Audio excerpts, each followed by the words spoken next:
ఆదికాండము మొదటి అధ్యాయం. ప్రపంచం ప్రారంభం. మొట్టమొదట దేవుడు ఆకాశాన్ని భూమిని చేశాడు. భూమి మొత్తం శూన్యంగా ఉంది. భూమి మీద ఏమీ లేదు. మహాసముద్రాన్ని చీకటి ఆవరించింది. దేవుని ఆత్మ నీళ్ల మీద సంచరిస్తూ ఉంది. అప్పుడు దేవుడు వెలుగు కలుగునుగాక అన్నాడు. వెలుగు ప్రకాశించడం మొదలైంది. దేవుడు ఆ వెలుగును చూశాడు. ఆయనకు అది చక్కగా కనబడింది. అప్పుడు దేవుడు ఆ వెలుగును చీకటి నుండి వేరు చేశాడు. వెలుగుకు పగలు అని, చీకటికి రాత్రి అని దేవుడు పేరు పెట్టాడు. అస్తమయం అయింది. ఆ తరువాత ఉదయం అయింది. అది మొదటి రోజు. రెండవ రోజు ఆకాశం. అప్పుడు దేవుడు జలములను 2 భాగాలుగా చేయుటకు అంతరిక్షం ఉండునుగాక అన్నాడు. కనుక దేవుడు అంతరిక్షాన్ని చేసి నీళ్లను వేరుపరిచాడు. ఇక్కడ అంతరిక్షం అంటే హీబ్రూ భాషలో గాలి అని అర్థం. కొంత నీరు గాలికి పైగాను, కొంత నీరు గాలికి కిందనూ ఉంది. దేవుడు ఆ అంతరిక్షానికి ఆకాశం అని పేరు పెట్టాడు. అస్తమయం అయింది. ఆ తర్వాత ఉదయం అయింది. ఇది రెండవ రోజు. మూడవ రోజు పొడినేల, మొక్కలు. అప్పుడు దేవుడు పొడినేల కనబడినట్లు ఆకాశం కింద నీరు ఒక్కచోట చేరునుగాక అన్నాడు. అలాగే జరిగింది. ఆ పొడినేలకు భూమి అని దేవుడు పేరు పెట్టాడు. మరియు ఒక్కచోట చేరిన నీటికి సముద్రాలు అని దేవుడు పేరు పెట్టాడు. ఆయనకి ఇది చక్కగా ఉన్నట్లు కనబడింది.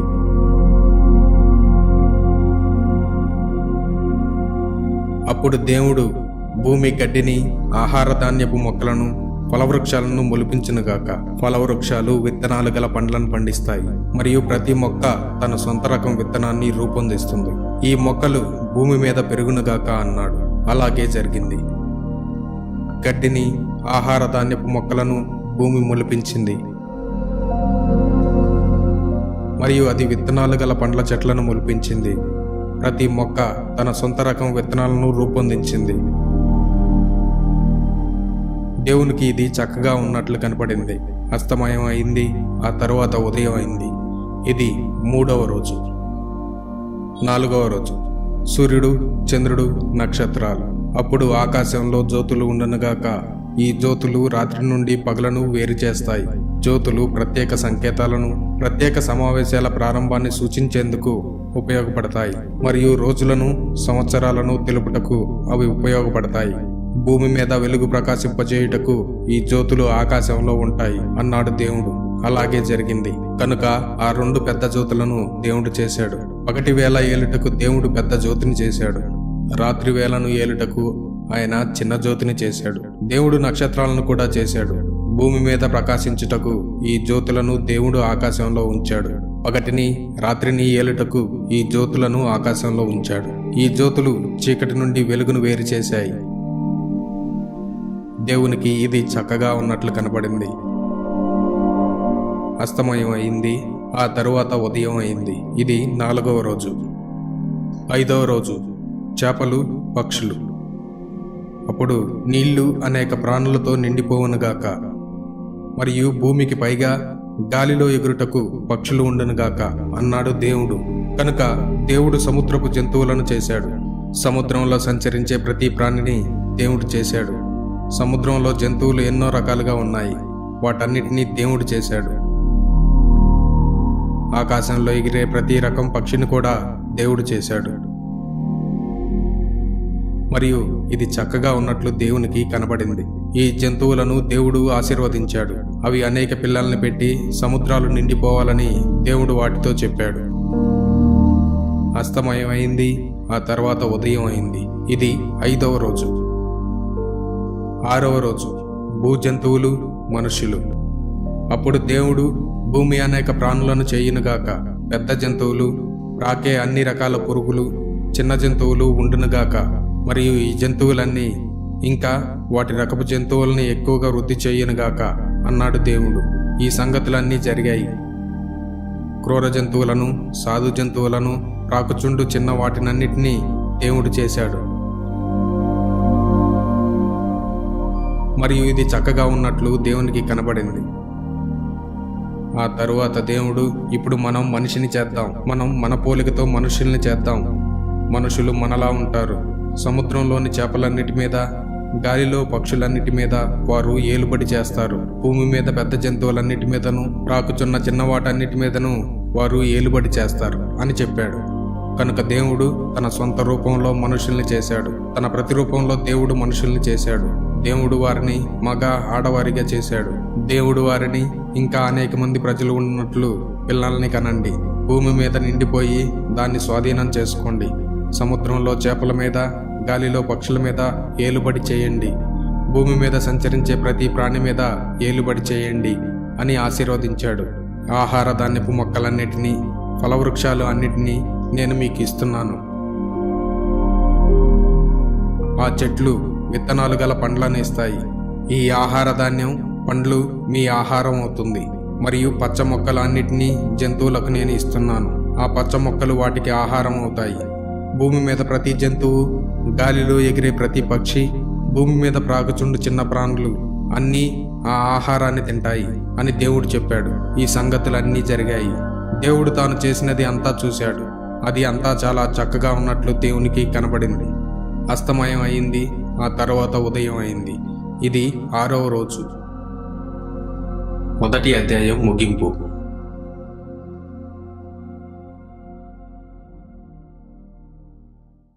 కనుక భూమి, ఆకాశం, వాటిలోని ప్రతిదీ పూర్తయింది. ఆదికాండము 2వ అధ్యాయం. 7వ రోజు విశ్రాంతి. దేవుడు తాను చేస్తున్న పని ముగించాడు. కనుక 7వ రోజున దేవుడు తన పని నుండి విశ్రాంతి తీసుకున్నాడు. 7వ రోజును దేవుడు ఆశీర్వదించి దానిని పవిత్ర దినంగా చేశాడు. దేవుడు ప్రపంచాన్ని చేసినప్పుడు జరిగించిన పని అంతటి నుండి ఆ రోజును విశ్రాంతి తీసుకున్నాడు గనుక ఆ రోజును ఆయన ప్రత్యేకమైనదిగా చేశాడు. మానవ జాతి ఆరంభం. ఇదే భూమి, ఆకాశం చరిత్ర. భూమిని, ఆకాశాన్ని దేవుడు చేసినప్పుడు జరిగిన సంగతుల్లో విషయం ఇది. భూమి మీద మొక్కలు ఏమీ లేవు. పొలాల్లో ఏమీ పెరగడం లేదు. అప్పటికి ఇంకా ఎక్కడ మొక్కలు మొలవలేదు. అప్పటికి భూమి మీద ఇంకా వర్షం యెహోవా కురిపించలేదు. మొక్కలను గురించి జాగ్రత్త తీసుకునే ఏ మనిషి అప్పటికి లేడు. భూమి నుండి ఆవిరి ఉబికి నేల అంతటినీ తడిపింది. అప్పుడు యెహోవా దేవుడు నేల నుండి మట్టిని తీసుకొని మనిషిని చేశాడు. మనిషి నాసికారంధ్రాలలో జీవవాయువును దేవుడు ఊదగా మనిషి సజీవుడయ్యాడు.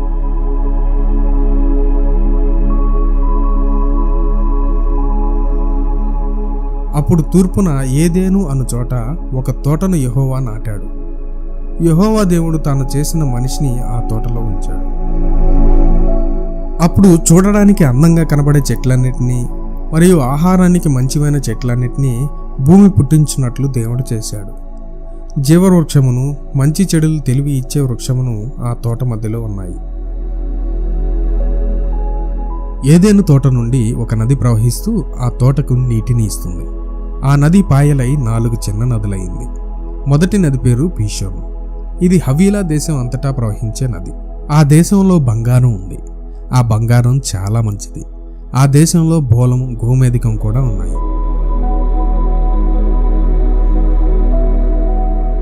రెండవ నది పేరు గీహోను. ఆ నది కూషు దేశం అంతటా ప్రవహిస్తుంది. మూడవ నది పేరు హిద్దికేలు. ఆ నది అషూరు తూర్పు దిక్కున ప్రవహిస్తుంది. 4వ నది యూఫ్రటీస్. మనిషిని ఏదైనా తోటలో యెహోవా దేవుడు ఉంచాడు. మొక్కలు నాటి తోటను గురించి శ్రద్ధ తీసుకోవడం మనిషి పని. యెహోవా దేవుడు మనిషికి ఈ ఆజ్ఞ ఇచ్చాడు: ఈ తోటలోని ఏ చెట్టు ఫలమునైనా నువ్వు తినవచ్చు. అయితే మంచి చెడ్డల తెలివిని ఇచ్చే చెట్టు ఫలము నువ్వు తినకూడదు. ఆ చెట్టు పండు నువ్వు తిన్న రోజున తప్పక చస్తావు. మొదటి స్త్రీ. అప్పుడు యెహోవా దేవుడు, పురుషుడు ఒంటరిగా ఉండటం మంచిది కాదు.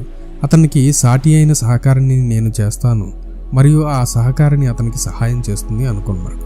పొలాలలోని ప్రతి జంతువును, గాలిలోని ప్రతి పక్షిని నేల నుండి యెహోవా దేవుడు చేశాడు. ఈ జంతువులన్నిటినీ యెహోవా దేవుడు మనిషి దగ్గరకు రప్పించాడు. మనిషి ప్రతి దానికి పేరు పెట్టాడు. సాధు జంతువులన్నిటికీ, ఆకాశ పక్షులన్నిటికీ, అడవి క్రూర జంతువులన్నిటికీ మనిషి పేర్లు పెట్టాడు. ఎన్నెన్నో జంతువుల్ని, పక్షుల్ని మనిషి చూశాడు. అయితే తనకు సరిపోయే సహాయంగా ఏదీ అతనికి కనబడలేదు. అందుచేత ఆ పురుషుడు గాఢ నిద్రపోయేటట్టు యెహోవా దేవుడు చేశాడు. అతడు నిద్రపోతూ ఉండగా అతని శరీరంలోని పక్క ఎముకలలో ఒక దాన్ని తీశాడు. పక్క ఎముకను తీసిన చోటును అతని మాంసంతో యెహోవా దేవుడు పూడ్చివేశాడు. స్త్రీని చేసేందుకు అతని పక్క ఎముకను యెహోవా దేవుడు ఉపయోగించాడు. అప్పుడు ఆ స్త్రీని ఆ పురుషుని దగ్గరకు యెహోవా దేవుడు తీసుకొని వచ్చాడు. అప్పుడు ఆ పురుషుడు ఇలా అన్నాడు, ఇప్పుడు ఇది నా వంటి మనిషే. ఆమె ఎముక నా ఎముకంలో నుంచి వచ్చింది, ఆమె శరీరం నా శరీరంలో నుంచి వచ్చింది. ఆమె నరునిలో నుండి తీయబడింది గనుక ఆమెను నారీ అంటాను. ఇందువల్ల పురుషుడు తన తండ్రిని తన తల్లిని విడిచి తన భార్యను హత్తుకుంటాడు, వాళ్ళిద్దరూ ఏకమవుతారు. ఆ తోటలో ఆ పురుషుడు అతని భార్య నగ్నంగా ఉన్నారు, కానీ వారికి సిగ్గు తెలియదు. 2వ అధ్యాయం ముగింపు. ఆదికాండము 3వ అధ్యాయం. పాపం ప్రారంభం. ఆ సమయంలో ఆ స్త్రీతో సర్పం మాట్లాడింది. యెహోవా దేవుడు సృష్టించిన అడవి జంతువులన్నిటిలో సర్పం చాలా తెలివైనది, కపటమైనది. ఆ సర్పం స్త్రీని మోసగించాలనుకొని, ఏవమ్మా, ఈ తోటలోని ఏ చెట్టు ఫలమైనా తినవద్దని దేవుడు నిజంగా నీతో చెప్పాడా అంది. సర్పానికి ఆమె ఇలా జవాబిచ్చింది, లేదు, దేవుడు అలాగ చెప్పలేదు. తోటలోని చెట్ల ఫలాలను మేము తినవచ్చు. అయితే ఒక చెట్టు ఉంది, దాని ఫలం మేము తినకూడదు. తోట మధ్యలో ఉన్న చెట్టు ఫలం మీరు తినకూడదు. అసలు ఆ చెట్టు మీరు ముట్టుకోకూడదు. అలా చేస్తే మీరు చస్తారు అని దేవుడు మాతో చెప్పాడు.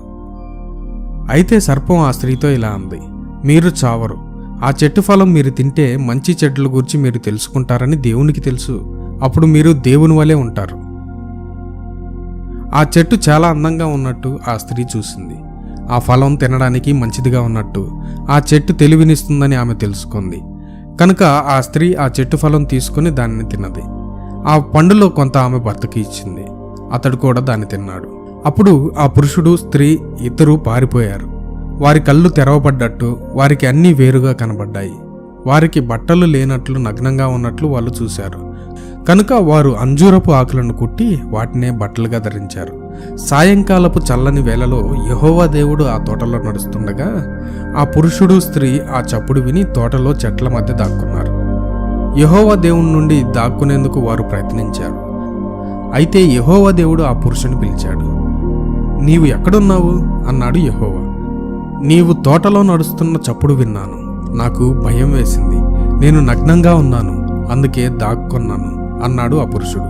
దేవుడు ఆ పురుషునితో ఇలా అన్నాడు, నీవు నగ్నంగా ఉన్నావని నీతో ఎవరు చెప్పారు? నిన్ను సిగ్గుపడేటట్లు చేసింది ఏమిటి? నేను తినవద్దని చెప్పిన పండు నువ్వు తిన్నావా ఏంటి? ఆ చెట్టు ఫలం తినవద్దని నేను నీకు ఆజ్ఞాపించాను కదా. అందుకు ఆ పురుషుడు, నా కోసం నీవు చేసిన ఈమె ఆ చెట్టు ఫలాన్ని నాకు ఇచ్చింది, అందుచేత నేను తిన్నాను అన్నాడు.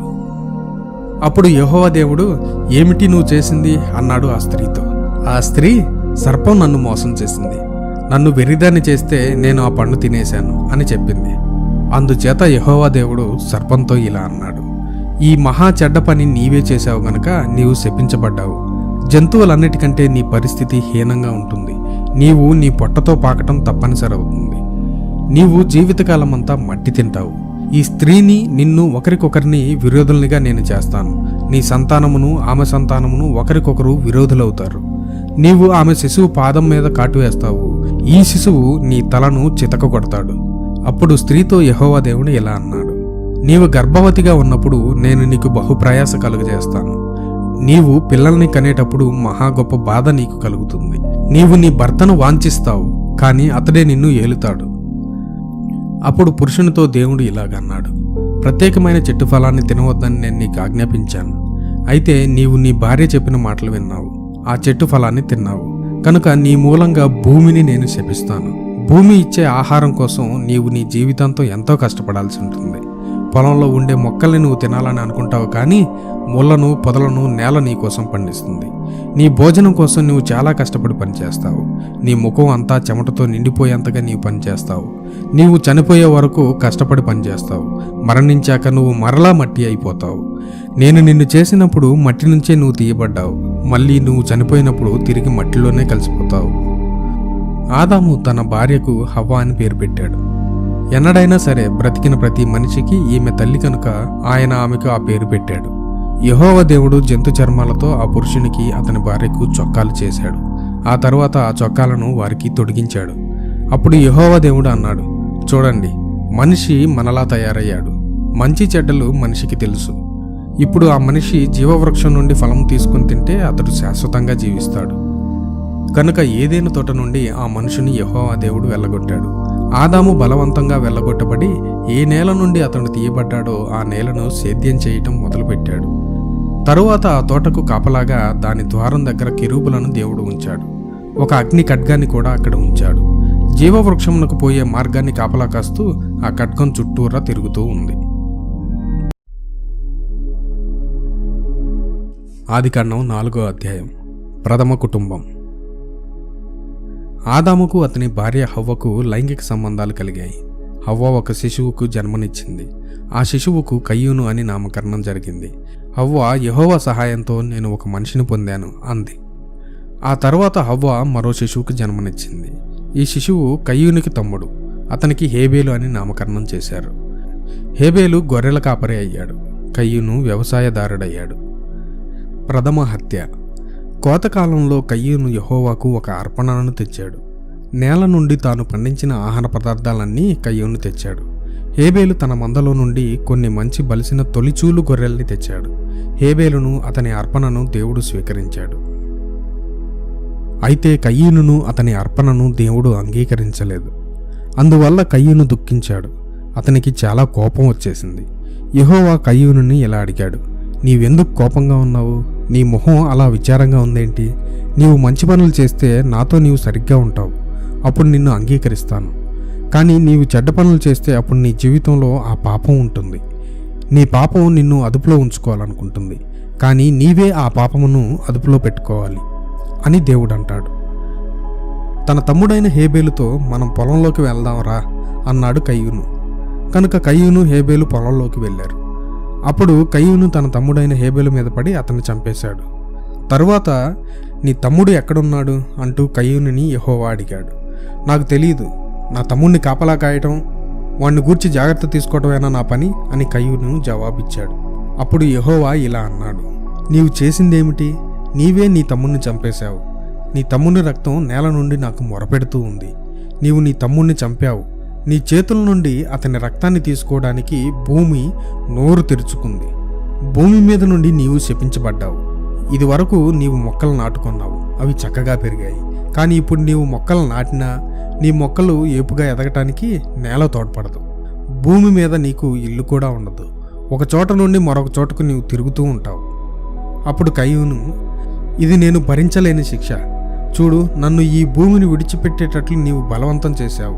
నేను నీ నుండి వెళ్ళిపోయి దాక్కొంటాను. నీ రక్షణ నుండి దూరంగా వెళ్తాను. నేనిక్కడా అక్కడా తిరుగుతుంటాను. నన్ను ఎవరు చూస్తారో వాళ్ళు నన్ను చంపేస్తారు. అప్పుడు కయ్యూనుతో యెహోవా ఇలా అన్నాడు, నేను అలా జరగనివ్వను. కయ్యూను, నిన్ను ఎవరైనా చంపితే నేను వారిని మరింతగా శిక్షిస్తా. తరువాత కయ్యూనుకు యెహోవా ఓ గుర్తు వేశాడు. ఎవరూ అతన్ని చంపకూడదు అని ఈ గుర్తు సూచిస్తుంది. కయ్యూను కుటుంబం. అప్పుడు కయ్యూను యెహోవా సన్నిధి నుండి వెళ్ళిపోయాడు. ఎదెనుకు తూర్పున ఉన్న నోదు దేశంలో కయ్యూను నివసించాడు. కయ్యూను తన భార్యతో కలిసినప్పుడు ఆమె గర్భవతి అయి హనోకు అనే కుమారునికి జన్మనిచ్చింది. కయ్యూను ఒక పట్టణం కట్టించి తన కుమారుడైన హనోకు పేరును దానికి పెట్టాడు. హనోకుకు ఈరాదు అనే కుమారుడు పుట్టాడు. ఈరాదుకు మహూయాయేలు అనే కుమారుడు పుట్టాడు. మహూయాయేలుకు మతూషాయేలు అనే కుమారుడు పుట్టాడు. మతూషాయేలుకు లెమెకు అనే కుమారుడు పుట్టాడు. లెమెకు 2 స్త్రీలను వివాహం చేసుకున్నాడు. ఒక భార్య పేరు ఆదా, మరొక భార్య పేరు సిల్లా. ఆదా యాబాలుకు జన్మనిచ్చింది.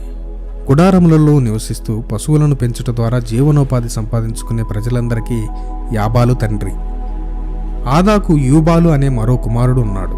యూబాలు యాబాలు సోదరుడు. సితారాను పిల్లన గ్రోవ్ని ఊదేవారందరికీ యూబాలు తండ్రి. సిల్లా తూబల్కయీనుకు జన్మనిచ్చింది. ఇత్తడి ఇనుము పనులు చేసే వాళ్ళందరికీ తూబల్కయీను తండ్రి. తూబల్కయీను సోదరికి నయమా అనే పేరు పెట్టబడింది. లెమెకు తన భార్యలతో ఇలా అన్నాడు: ఆదా, సిల్లా, నా మాట వినండి. లెమెకు భార్యలారా, నేను చెప్పే సంగతులను వినండి. ఒకడు నన్ను గాయపరిచాడు కనుక నేను వాణ్ణి చంపేశాను. ఒక పిల్లవాడు నన్ను కొట్టగా నేను అతన్ని చంపేశాను. కయీనును చంపినందుకు శిక్ష చాలా అధికం కనుక నన్ను చంపినందుకు శిక్ష మరి ఎంతో అధికంగా ఉంటుంది. ఆదాము హవ్వలకు మరో కుమారుడు. ఆదాము హవ్వతో కలిసినప్పుడు హవ్వ మరో కుమారుణ్ణి కన్నది. ఈ కుమారునికి షేతు అని పేరు పెట్టారు. నాకు ఇంకో కుమారుని దేవుడు ఇచ్చాడు. కయీను హేబేలును చంపాడు, అయితే ఇప్పుడు నాకు షేతు ఉన్నాడు అంది హవ్వ. షేతుకు కూడా ఒక కుమారుడు పుట్టాడు. అతనికి ఏనోషు అనే పేరు పెట్టారు. ఆ సమయంలో ప్రజలు యెహోవాను ప్రార్థించడం మొదలుపెట్టారు.